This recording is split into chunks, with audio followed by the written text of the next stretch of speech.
Hello, my fabulous sprinkles. Msvenomouscupcake here with an art video for the Deadly Cupcake Collective. For those that do not know, the DCC is a collective I started filled with fabulous artists such as AmandaElise, Edward Sewell, Narelle Busby, Lydia Chan, and of course myself. Links as always will be in the description. Please go check them out. Also, this video might discuss a very hard topic, so listener beware, I suppose. If you're not interested in it, or you do not want to hear me go on about things or ramble as I usually do, please just mute me and watch the art if that's your fancy. That's totally okay with me, I promise. So the theme for this piece was vent for the artwork. I won't go into much detail about many of the feelings behind this piece. Originally, I really was not going to do a voiceover for this, but I previewed another member's video, AmandaElise, and it really got me kind of brave, so here's to hoping that this was not a bad idea. Anyway, the drawing is called Disgusting Masterpiece, and it was a depiction of my own feelings towards myself as a result of my depression. I recently began actual treatment for this something that I've been suffering through for quite some time. I won't go into all the gory details, however, I can tell you that having this issue has been a huge problem in my life. It's made interactions hard and relationships hard to stay in. It's just made a lot of things really difficult, and no matter how much I try, it always comes out of nowhere. About the drawing itself, I purposely chose the black, red, and white color scheme for this piece so that it did not move focus away from what the piece was about. And it is a broken statue girl with nasty words etched inside of her stone flesh. I will do my very best to explain this. Again, if you don't want to hear me rambling and all the ums that I have to deliver, then just mute it and listen to music and watch the art. That's totally okay. All of my life, I've been expected to be strong, like stone, I guess, and people expected this of me while calling me disgusting names, and then wondered why I would act a certain way towards them. For an example, I'm going to use a very personal story. Some may know all about it, those that follow my Instagram do. Last summer, I ended a very chaotic relationship with my mother. We'll call this woman Lulu. Lulu had been in jail for some time, and when I finally graduated high school, I went to live with my father to try and build a relationship with him, which did not work out at all. When I officially started college, Lulu became very controlling, more controlling than a mother should be.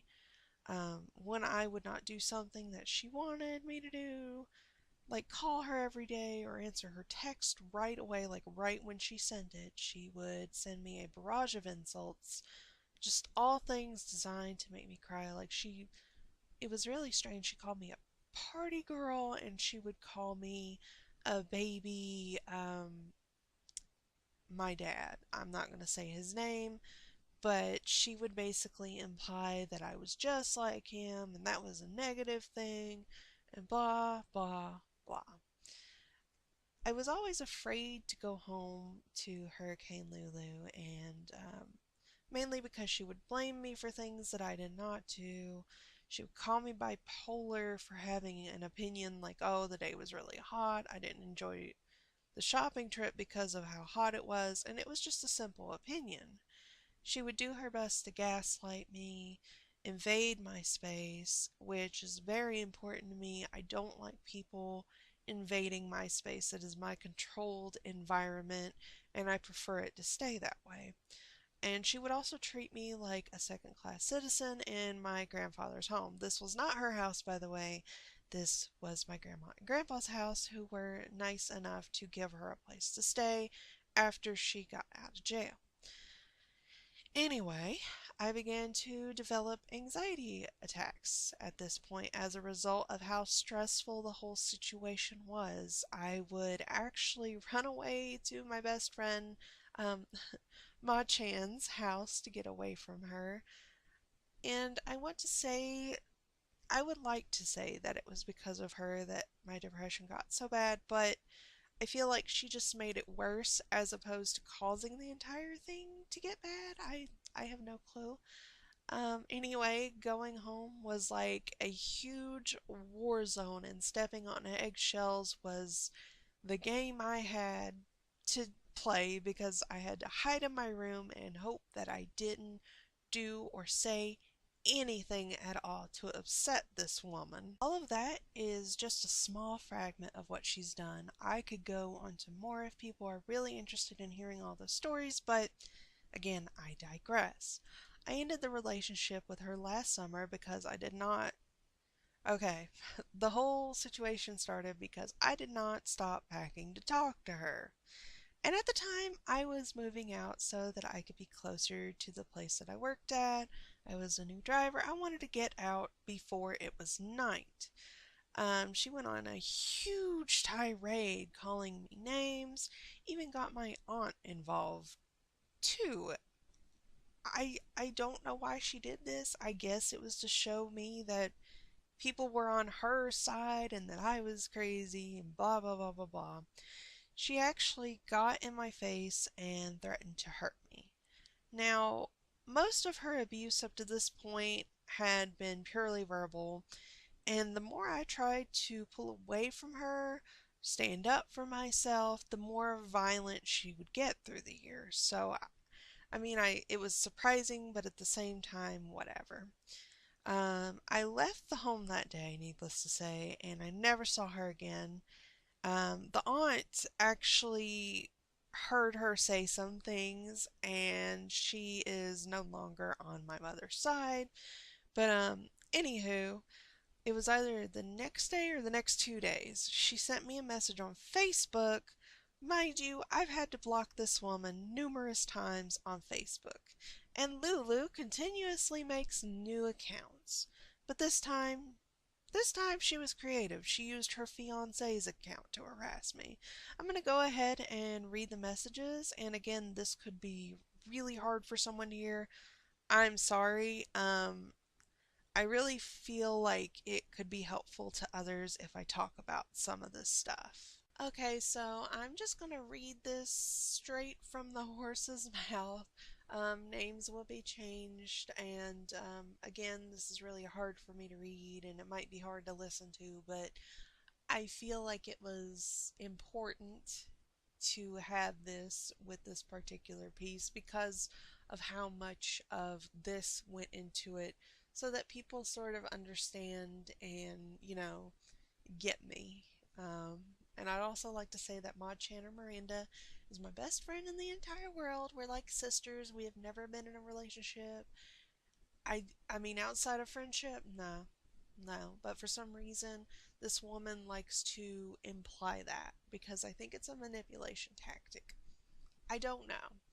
Amanda, if you're listening to this, let me know because you're in the psychology thing. Anyway, this is Lulu. I want to let you know that your actions yesterday was inexcusable. I'm reading her words by the way, she sucks. Could not use your pawpaw anymore, lashed out at me. I am ashamed to call you family. I am not afraid of you or Miranda. Do not bring her around anymore. I almost hurt the both of you. You need therapy, cause you are mental. I want nothing more to do with you. Just because you and Miranda can please you good in bed doesn't make it a healthy relationship. I am not mad. Matter of fact, very happy you are out of my life for good. This is Lulu again, and like she's sending a continuous stream of messages at this point. This is Brenda again. Forgot to mention this. I never understood why Don, my dad, didn't love you or want you around. Now I know why. I don't blame him. And then the day directly after she sent these streams of messages, she sent, "This is Lulu. I hope you're okay. Things got heated bad the other day, and I do apologize for the things that were said." Okay, now the apologies don't mean crap because she always apologizes and then she says it again. She says a lot of the same things again and again and again. Then she'll say, "Oh, you took that wrong," or "I didn't say that," even though proof would, be in the pudding. But I can tell you her apologies don't really mean jack. So anybody listening to that thinking that, "Oh, well, she apologized," well, it doesn't mean much because she doesn't, she just does it again. Usually people who are sorry just don't do it again. They've learned. Um, and she would keep harassing me through the phone, and it was an entire situation. But I've cut her out completely, and you guys now have heard that message, and yeah. So hopefully, with the way that she talks to me, the words that are on the statue girl are like, people understand it a little bit more why I use those words. A lot of those words are things that she has either made me feel or has called me like up front to my face or in a message or something of that nature. I know it shouldn't, but the words she has said to me again and again. This is just a couple messages out of the hundreds that she has sent or verbally given. They always haunt me until I believe they are actually true. And I want others to know, people that are going through the same thing that I went through and am going through, that those words, as much as they hurt and haunt, they don't mean anything.